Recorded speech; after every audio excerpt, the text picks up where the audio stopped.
It all began in 1971 in Palo Alto, just south of San Francisco, when Xerox, the copier company, set up the Palo Alto Research Center, or PARC. Xerox management had a sinking feeling that if people started reading computer screens instead of paper, Xerox was in trouble. Unless they could dominate the paperless office of the future. You could take computer technology into the office and make the office a much better place to work, more productive, more enjoyable, a lot more enjoyable, more interesting, more rewarding, and so we set to work on it. Bob Taylor ran PARC's computer science lab, and one of the first things he did was to buy beanbags for his researchers to sit on and brainstorm. These are a couple of the original beanbag chairs. The role of the beanbag chair in computer science is ease of use. Okay. It was said that of the top 100 computer researchers in the world, 58 worked at PARC. Strange, as the staff never exceeded 50. But Taylor gave these nerd geniuses unlimited resources and protected them from commercial pressures. It's very comfortable. Now let's see you get out of it. I feel my neural capacity already increasing. There you go. Oh, God. The atmosphere at PARC was electric. There was total intellectual freedom. There was no conventional wisdom. Almost every idea was up for challenge and got challenged regularly. The management said, go create the new world. We don't understand it. Here are people who have a lot of ideas and tremendous talent, young, energetic. People came there specifically to work on 5-year programs that were their dreams.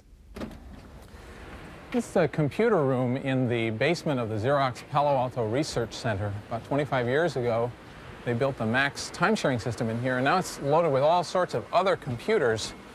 And there's one that we're really interested in here. Let's see. Here it is. Let me turn on the lights. Okay, here we have it. This is a Xerox Alto computer built around 1973. Some people would argue that this is the first personal computer. It really isn't, because for one thing, it wasn't ever for sale. And the parts alone cost about $10,000. But it has all the elements of quite a modern personal computer. And without it, we wouldn't have the Macintosh, we wouldn't have Windows, we wouldn't have most of the things we value in computing today. And ironically, none of those things has a Xerox name on it. What's the mail this morning? This promotional film, made in the mid-70s to flaunt Xerox PARC research, shows just how revolutionary the Alto was. It was friendly and intuitive. This is an experimental office system. It's in use now. It had the first GUI using a mouse to point to information on the screen. It was linked to other PCs by a system called Ethernet, the first computer network. And what you saw on the screen was precisely what you got on your laser printer. It was way ahead of its time. Thank you, Fred. Everybody wanted to make a real difference. We really thought we were changing the world, and that at the end of this project, or the set of projects, personal computing would burst on the scene exactly the way we had envisioned it and take everybody by total surprise. But the brilliant researchers at PARC could never persuade Xerox management that their vision was accurate. Head office in New York ignored the revolutionary technologies they owned 3,000 miles away. They just didn't get it. And none of the main body of the company was prepared to accept the answers. So there was a tremendous mismatch between the management and what the researchers were doing, in that these guys had never fantasized about what the future of the office was going to be, and when it was presented to them, they had no mechanisms for turning those ideas into real-life products. And that was really the frustrating part of it, because you were talking to people who didn't understand the vision. And yet the vision was getting created every day within the Palo Alto Research Center, and there was no one to receive that vision. But a few miles down the road from Palo Alto was a man ready to share the vision. The most dangerous man in Silicon Valley sits in an office in this building. People love him and hate him, often at the same time. For 10 years, by sheer force of will, he made the personal computer industry follow his direction. With this guy, we're not talking about someone driven by the profit motive and a desire for an opulent retirement at the age of 40. No, we're talking holy war. We're talking rivers of blood and fields of dead martyrs to the cause of greater computing. We're talking about a guy who sees the personal computer as his tool for changing the world. We're talking about Steve Jobs.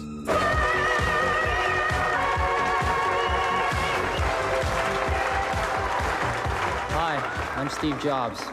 When I wasn't sure what the word charisma meant, I met Steve Jobs, and then I knew.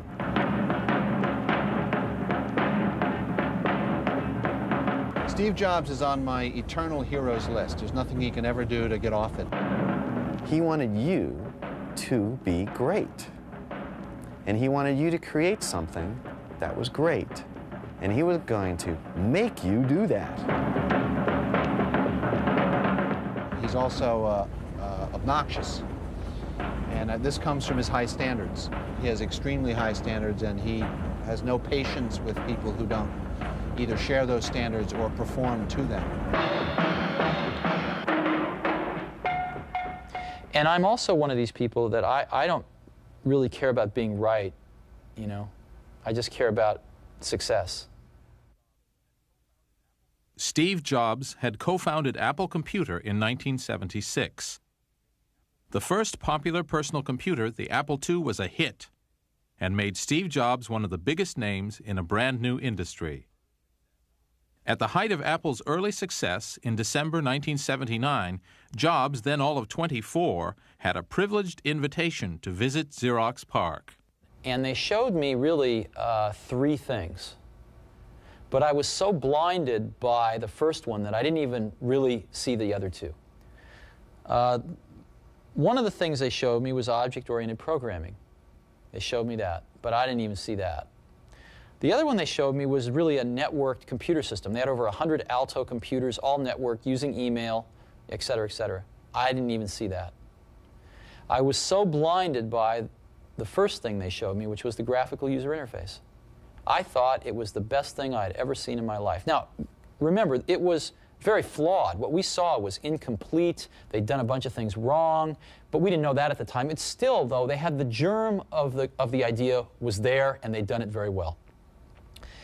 And within, 10 minutes, it was obvious to me that all computers would work like this someday. It was a turning point. Jobs decided this was the way forward for Apple. He came back and, I almost said asked, but the truth is demanded that his entire programming team get a demo of the Smalltalk system. And the then head of the Science Center asked me to give the demo because Steve specifically asked for me to give the demo. And I said, no way. I had a big argument with the Xerox executives telling them that they were about to give away the kitchen sink. And I said I would only do it if I were ordered to do it, because then it, of course, would be their responsibility. And that's what they did. The mouse is a pointing device that moves a cursor around the display screen. Adele and her colleagues showed the Apple programmers an Alto machine running a graphical user interface. A selected window displays above other windows, much like placing a piece of paper on top of a stack on a desk. The visitors from Apple saw a computer that was designed to be easy to use, a machine that anybody could operate and find friendly, even the French. Choose one. I think mostly what we got in that hour and a half was inspiration, and basically just sort of a bolstering of our convictions that a more graphical way to do things would make this business computer more accessible. After an hour looking at demos, they understood our technology and what it meant more than any Xerox executive understood it after years of showing it to them. Basically, they were copier heads that just had no clue about a computer or what it could do. And so they just grabbed defeat from the greatest victory in the computer industry. Xerox could have owned the entire computer industry today. Could have been, a company 10 times its size. Could have been IBM. Could have been the IBM of the 90s. Could have been the Microsoft of the 90s.